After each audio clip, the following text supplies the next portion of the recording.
Алла Таала өзүнүн пендесине берген байлыктан, жакшылыкты ошонун денесинен дагы, жеп аткан тамагынан дагы көргүсү келет экен. Ушундай да 2000 кой айдап жүрүп, согон өлгөн коюң жеген эмне пайда? Туурабы? Карасаң, ушундай нерсе.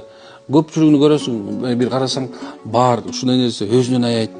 Же бир нормальный үйдө жашабайт, же бир нормальный машинеге минбейт. Өзүнөн аяй берет да муну. Жок болсо, конечно, Кудай сактасын, жок болсо, жокко жок. Бирок мен бар жөнүндө айтып атпайм, туурабы?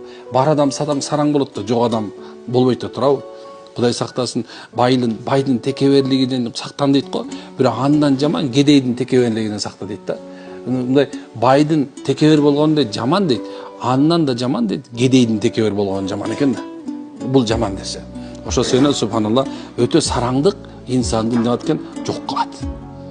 Сараңданмагыла. Өзгөрдөн аябагыла, жеп койгула, жей турган жерден мындай барып отуруп бардай.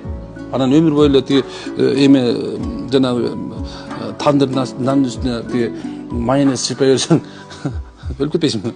Субханалла, ушундай нерсе. Аябагыла өзүңөрдөн. Аябагыла өзүңөрдөн. Мен дайым айтам, аяба. Ушундай нерсе. Аябатып баарыңа стресс болуп кетпеңер,